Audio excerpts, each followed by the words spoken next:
बिस्मिल्लाहिर्रहमानिर्रहीम। आज हमारा जो टॉपिक है वो है प्रोटीन्स। मोस्ट इम्पोर्टेंट टॉपिक है। तो प्रोटीन हमारे पास क्या है,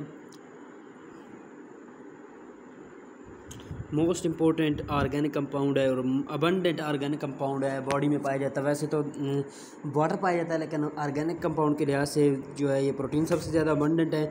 और ड्राई वेट का तकरीबन 50% हमारे पास जो है प्रोटीन पर ही मुश्तमिल होता है। और ये इसकी फंक्शन की बात करें तो ये कई किस्म के फंक्शन प्रोटीन पर परफॉर्म करती हैं। मतलब कई किस्म के बॉडी के हमारे पास ये स्ट्रक्चर बनाती हैं। एंजाइम प्रोटीन होती हैं, वो भी हमारे पास काम करती हैं, रेगुलेट करती हैं, मेटाबॉलिज्म को कंट्रोल करती हैं। और हार्मोन्स प्रोटीन ज़्यादातर होते हैं जो कि हमारे पास क्या करते हैं, रेगुलेट करते हैं रिएक्शंस को।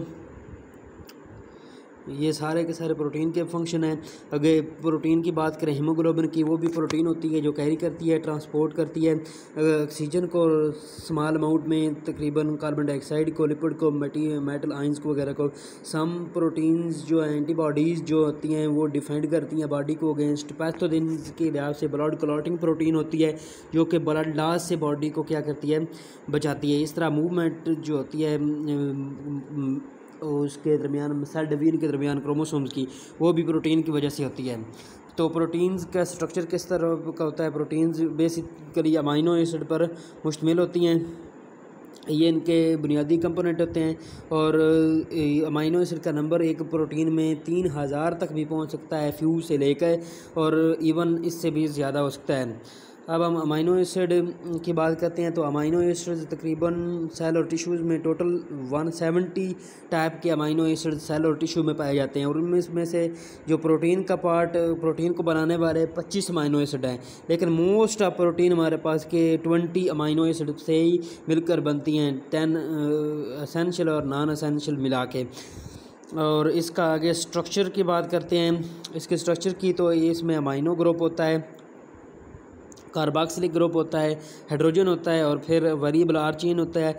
ये हमारे पास अमाइनो ग्रुप, ये हमारे पास कार्बोक्सिलिक ग्रुप, ये एच और ये आर, और ये सारे के सारे एक ही कार्बन एटम के साथ मिलकर बने अटैच होते हैं, जिसको हम अल्फ़ा कार्बन एटम कहते हैं। और जो इसमें वेरिएबल होते हैं वो आर होता है। ये हर अमाइनो एसिड का अपना अपना होता है। मतलब हाइड्रोजन है तो अगर ग्लाइसिन होगा, अगर CH3 है तो हमारे पास एलानिन होगा। आगे प्रोटीन बनती किस तरह है? ये अमाइनो एसिड्स एक दूसरे के साथ मिलते चले जाते हैं और कंबाइन करते जाते हैं, पेप्टाइड बॉन्ड बनाते हैं, तो हमारे पास प्रोटीन बनती जाती है। मतलब दो अमाइनो एसिड जब हों तो उनमें से कार्बोक्सिलिक एसिड का OH और इस अमाइनो ग्रुप दूसरे के अमाइनो ग्रुप का जो हाइड्रोजन है वो मिलता है, और वाटर का एक मॉलिक्यूल रिलीज़ होता है, और हमारे पास वो दोनों आपस में CN बॉन्ड के ज़रिए से आपस में अटैच हो जाते हैं। उसको पेप्टाइड बॉन्ड कहते हैं हमारे पास। जिसे नीचे हम देखेंगे कि ग्लाइसिन और एलानिन्स जो हैं वो अटैच होते हैं एक दूसरे के साथ, तो CN बॉन्ड बनता है, तो उसको क्या कहेंगे, ग्लाइसिल एलानिन्स, और ये डाईपेप्टाइड होता है। और ये ग्लाइसिन्स इसका OH कार्बोक्सिलिक एसिड का, एलानिन्स अमाइनो एसिड का H, और ये वाटर का मॉलिक्यूल बनाएगा हमारे पास। और ये ग्लाइसिल एलानिन्स और ये जो CN बॉन्ड है ये हमारे पास क्या है, पेप्टाइड बॉन्ड है। तो ये देखें, अगर ये डाईपेप्टाइड जो बना है हमारे पास, इसके भी एक तरफ कार्बोक्सिलिक ग्रुप है और एक तरफ अमाइनो ग्रुप है, तो ये दोबारा किसी और जो अमाइनो एसिड के साथ मिलके ट्राईपेप्टाइड, टेट्रापेप्टाइड, पेंटापेप्टाइड। इधर देखें डाईपेप्टाइड है तो इसके दरमियान एक पेप्टाइड बॉन्ड पाया जाता है, ट्राईपेप्टाइड होगा तो 2 बॉन्ड पाए जाएंगे। मतलब एक चेन में जितने अमाइनो एसिड होंगे, नंबर ऑफ बॉन्ड उसके हाफ हो गए। मिसाल के तौर पर अगर हमारे पास एक चेन है आयोडीन इंसुलिन की, अगर एक चेन है हमारे पास 30 अमाइनो एसिड वाली, तो उसमें कितने होंगे बॉन्ड? 29 बॉन्ड होंगे। तो साथ में वाटर का मॉलिक्यूल क्या होता है, रिलीज़ होता है इस बॉन्ड के दौरान, तो रिएक्टिव पार्ट अगेन अवेलेबल होते हैं। स्ट्रक्चर की बात करें अमाइनो एसिड की, तो सीक्वेंस ऑफ अमाइनो एसिड पर डिपेंड करता है ज़्यादातर। Structure number of amino acid पर डिपेंड करता है, और शेप जो प्रोटीन लेती है उस पर डिपेंड करता है। ग्लोब्यूलर शेप होती है, फाइबर शेप होती है, मतलब number of amino acid, specific sequence of amino acid और शेप पे ये ज़्यादातर इसका स्ट्रक्चर प्रोटीन्स का डिपेंड कर रहा होता है। प्राइमरी स्ट्रक्चर, सेकेंडरी स्ट्रक्चर और टर्शियरी स्ट्रक्चर और क्वार्टरनरी स्ट्रक्चर, ये 4 स्ट्रक्चर होते हैं हमारे पास प्रोटीन्स के। प्राइमरी स्ट्रक्चर की बात करें तो ये भी सीधे सीक्वेंस ऑफ अमाइनो एसिड होता है। अमाइनो एसिड का बस एक सीक्वेंस होता है, और ज़्यादातर अमाइनो एसिड मैसेंजर आरएनए से जब बनते हैं, ट्रांसलेशन जब होती है, तो ज़्यादातर प्रोटीन, सारी के सारी प्रोटीन जो है वो हमारे पास प्राइमरी स्ट्रक्चर में होती हैं। उसकी फिर आगे मॉडिफिकेशन होके secondary structure, tertiary structure, quaternary structure बनता है। तो इसकी मैं अगर एग्जांपल की बात करें तो सबसे पहले ये इस पे काम किया था एफसेंजर ने, और उसने क्या किया था, सीक्वेंस फाउंड किया था प्रोटीन अमाइनो एसिड का प्रोटीन में। कौन सी प्रोटीन्स? इंसुलिन। तो उसने कंक्लूड किया क्या था कि इसके कितने होते हैं, 51 अमाइनो एसिड होते हैं, और 2 चेन में होते हैं। एक चेन में 21 अमाइनो एसिड और दूसरी चेन में 30 अमाइनो एसिड। इसमें पेप्टाइड बॉन्ड कितने 20 हो गए, और इसमें पेप्टाइड बॉन्ड 29 हो गए। और इसी तरह हीमोग्लोबिन हमारे पास आती तो क्वार्टरनरी स्ट्रक्चर में है, तो उसको हम आगे जाके क्वार्टरनरी स्ट्रक्चर में उसका स्ट्रक्चर पढ़ेंगे। और लेकिन हर एक अमाइनो एसिड का अपनी अपनी जगह पे कायम होना ज़रूरी होता है इसकी प्रॉपर फंक्शनिंग के लिए। तो इधर एग्जांपल दी गई हैं। हीमोग्लोबिन एक ग्लोब्यूलर प्रोटीन, फाइब्रस प्रोटीन होती हैं प्रोटीन कुछ, और कुछ हमारे पास ग्लोब्यूलर प्रोटीन होती हैं। ग्लोब्यूलर प्रोटीन में हमारे पास हीमोग्लोबिन मतलब जो स्ट्रक्चर परफॉर्म करती है, और फाइब्रस प्रोटीन में केराटिन फाइबर वगैरह जो हेयर वगैरह में पाए जाते हैं। आगे इधर से हीमोग्लोबिन का स्ट्रक्चर बाद में पढ़ते हैं, क्योंकि वो क्वार्टरनरी स्ट्रक्चर की एग्जांपल है, उसी में हम पढ़ेंगे उसका स्ट्रक्चर। सेकेंडरी स्ट्रक्चर की तरफ जाते हैं, मतलब वो एक स्ट्रेट चेन में क्या है, ये प्राइमरी स्ट्रक्चर है, तो ये सेम एक सीक्वेंस में नहीं रहेगा, ये बेंड करेगा, फोल्ड करेगा, है कॉइल की फॉर्म में आएगा, और बीटा प्लीटेड शीट की फॉर्म में आएगा, या इस तरह शीट बनाएगा, या इस तरह हमारे पास क्या होगा, इसकी कॉइलिंग होगी, और इनके दरमियान क्या होगा, हाइड्रोजन बॉन्डिंग होगी। मतलब एक का हमारे पास N और इधर हमारे पास H, और इस दरमियान हमारे पास क्या होगी, हाइड्रोजन बॉन्डिंग, जो इनके की कॉइलिंग को बरकरार रखेगी। और 2 किस्म की कॉइलिंग होती है, 2 किस्म के स्ट्रक्चर होते हैं, अल्फ़ा बीटा प्लीटेड शीट और अल्फ़ा हेलिक्स। अल्फ़ा हेलिक्स बिल्कुल यूनिफॉर्म ज्योमेट्रिकल स्ट्रक्चर होता है, और हर टर्न में अमाइनो एसिड कितने होते हैं, 3.6 अमाइनो एसिड। और बीटा प्लीटेड शीट जो है ना, वो turning folding back of polypeptide chain, मतलब इस तरह जब फोल्ड करती है ना पॉलीपेप्टाइड चेन्स, इस तरह ये बीटा प्लीटेड शीट्स हमारे पास बनती हैं। ये इसकी देखो, ये कॉइलिंग हो रही है, कॉइल्ड स्ट्रक्चर ये है भी हमारे पास।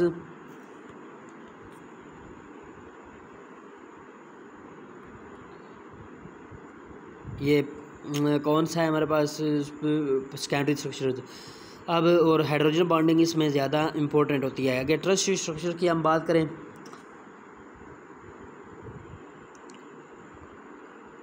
टर्शियरी स्ट्रक्चर में हमारे पास क्या होता है, कई किस्म के बॉन्ड पाए जाते हैं, और ये जो फोल्डिंग होती है बॉन्ड्स की, ये बैंड अपॉन इटसेल्फ अपने ऊपर ही बैंड करती है और ग्लोब्यूलर स्ट्रक्चर बनाती है।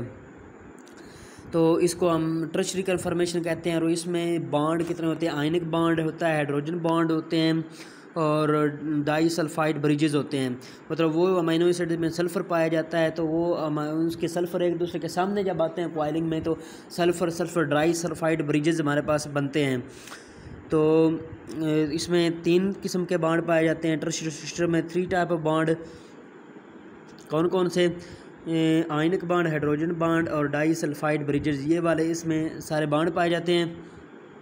और एक्वस इन्वायरमेंट में अगर बात करें तो स्टेबल स्ट्रेस स्ट्रक्चर कौन सा होता है, जिसमें अगर वाटर के साथ आएँ तो हाइड्रोफोबिक क्या होता है, वाटर के साथ इंटरेक्ट करते हैं मॉलिक्यूल्स, और हमारे पास हाइड्रोफोबिक रीजन जो है वो अंदर रह जाता है। इस तरह ग्लोब की शक्ल में ग्लोब्यूलर स्ट्रक्चर होती हैं, और ऊपर वाली लेयर हमारे पास इसमें क्या होती है, सारी हाइड्रोफिलिक ऊपर वाली सतह पे आ जाते हैं, और हाइड्रोफोबिक हमारे पास अंदर आते हैं। ये स्टेबल हमारे पास टर्शियरी स्ट्रक्चर है। क्वाटरनरी स्ट्रक्चर की बात करें तो मुख्तलिफ़ किस्म की पॉलीपेप्टाइड चेंज आपस में कंबाइन करती हैं, हाइड्रोफोबिक इंट्रैक्शन होता है आयनिक बॉन्ड और हाइड्रोजन बॉन्डिंग की मदद से, और वेरी कम्प्लेक्स मॉलिक्यूल बनाता है हेमोग्लोबिन हम पीछे पढ़ चुके हैं कि ये क्या है, क्वाटरनरी स्ट्रक्चर की एग्जांपल है। तो कोई इसमें टोटल 574 अमाइनो एसिड होते हैं, और हमारे पास कितनी चेन होती हैं इसकी, 4 चेन होती हैं। एक चेन 2 अल्फ़ा चेन होती हैं हमारे पास, और 2 हमारे पास बीटा चेन होती हैं। हर अल्फ़ा चेन में 141 अमाइनो एसिड होते हैं, और हर एक बीटा चेन में 146 अमाइनो एसिड होते हैं। और प्रॉपर अगर सीक्वेंस की हम बात करें तो हर एक प्रोटीन में अमाइनो एसिड का सीक्वेंस बहुत इंपॉर्टेंट होता है। अगर कोई भी अमाइनो एसिड अपनी मुनासिब जगह पे नहीं है तो वो अपना फंक्शन परफॉर्म नहीं करती है। तो इसी की एग्जांपल अगर हम लेते हैं तो सिकल सेल हीमोग्लोबिन होती है। तो सिकल सेल हीमोग्लोबिन में क्या होता है, एक बीटा चेन है हमारे पास, उसमें सिर्फ एक अमाइनो एसिड का जो है अपनी नॉर्मल पोजीशन पे नहीं होता, मतलब ग्लूटामिक एसिड हमारे पास वालाइन में तब्दील हो जाता है, जिसकी वजह से सीक्वेंस थोड़ा सा गड़बड़ होता है, और सेल की नॉर्मल और उसका इफेक्ट होता है सेल के ट्रांसपोर्ट पे। वो ऑक्सीजन सही ट्रांसपोर्ट नहीं कर सकती, और उनकी शेप जो हो जाती है वो भी क्रेसेंट शेप हो जाती है सेल्स की, और वो ब्लड की नालियों में आके एक दूसरे के साथ चिपक जाते हैं। ब्लड की नालियों के साथ नॉर्मल बाइलोब सेल ब्लड होता है ब्लड सेल होते हैं, वो ब्लड की नालियों से आसानी के साथ गुजर जाते हैं। आगे जो अमाइनो एसिड्स का सीक्वेंस होता है, ये सीक्वेंस होना चाहिए लाजमी, और सीक्वेंस को डिटरमाइन कौन कर रहा होता है, मतलब किस तरह प्रोटीन बनती है। डीएनए होता है, डीएनए से हमारे पास ट्रांसक्रिप्शन से आरएनए बनता है, आरएनए से हमारे पास आगे प्रोटीन बनती है।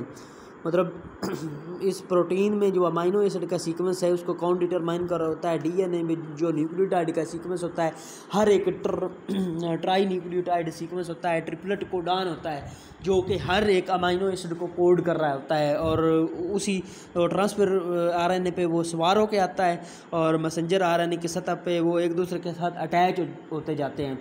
और इस तरह जो न्यूक्लियोटाइड का सीक्वेंस होता है डीएनए में, वही वो डिटरमाइन करता है कि प्रोटीन में अमाइनो एसिड का सीक्वेंस कौन सा हो। अगर वहाँ पे कोई म्यूटेशन आ जाती है, जैसे ये आती है हमारे पास हीमोग्लोबिन में, तो ये एक हमारे पास पॉइंट म्यूटेशन होती है। कोई क्रोमोसोमल मतलब ज़्यादा नहीं होता, कम नहीं होता, बस चेंज होती है उसकी सतह, उसका सीक्वेंस चेंज हो जाता है। आगे क्लासिफिकेशन की बात करें, फाइब्रस प्रोटीन में हम क्लासीफाई करते हैं प्रोटीन को, और ग्लोब्यूलर प्रोटीन में फाइब्रस प्रोटीन फाइबर की फॉर्म में पाई जाती हैं। ज़्यादातर इसमें सेकेंडरी स्ट्रक्चर होता है, वाटर में इनसॉल्युबल होती हैं, और एक क्रिस्टलाइन जो है ये नहीं होती, नॉन क्रिस्टलाइन होती हैं, और इसमें ज़्यादातर स्ट्रक्चरल रोल परफॉर्म करती हैं। इसकी एग्जांपल की अगर बात करें, सिल्क फाइबर हमारे पास है, सिल्क वर्म से और स्पाइडर वेब से हासिल होता है। मायोसिन हमें पता है, एक्टिन और मायोसिन मसल में होती है। फाइबरिन होती है जो कि हमारे पास ब्लड में पाई जाती है, और केराटिन्स नेल और हेयर्स में पाई जाती है। ग्लोब्यूलर स्ट्रक्चर्स में क्या होती है, मल्टीपल फोल्डिंग की वजह से ग्लोब्यूलर टाइप हो जाती है, और ये पहली बार क्या थी इलास्टिक और रेप्सोइडल होती है, और ये स्फीरिकल और बल्कि ये स्फीरिकल हो जाती है, रेप्सोइडल होती है, क्योंकि मल्टीपल बॉन्डिंग हो जाती है इसमें। और इसमें टर्शियरी स्ट्रक्चर ज़्यादातर कॉमन पाया जाता है। एक्वस मीडिया में ये सॉल्युबल होते हैं, एक साल्ट सोल्यूशन में, एसिड बेसिड के सोल्यूशन में, और एक्वस अल्कोहल के सोल्यूशन में क्या होते हैं, ये सॉल्युबल होते हैं, और फिजिकल और फिजियोलॉजिकल इन्वायरमेंट को चेंज करने से क्या हो जाते हैं, चेंज हो जाते हैं। मतलब एंजाइम वगैरह जो चेंज होते हैं, पीएच को चेंज करने से, टेम्परेचर को चेंज करने से हमारे पास वो क्या हैं, ये सारे ग्लोब्यूलर प्रोटीन हैं। और हार्मोन्स और एंटीबॉडीज़ ये सारे के सारे क्या हैं हमारे पास ग्लोब्यूलर प्रोटीन है जो ज़्यादातर हमारे पास फंक्शनल रोल परफॉर्म करती हैं। अब हम इसको प्रोटीन्स को फेडरल से पढ़ने की कोशिश करते हैं। फेडरल से पढ़ना इसलिए भी इम्पोर्टेंट है कि नाम्स में भी ज़्यादातर फेडरल का आता रहता है। वैसे भी कोई MCQ आ जाता है फेडरल से तो उसके लिए परेशानी नहीं होनी चाहिए और कंसेप्ट को क्लियर भी करता है।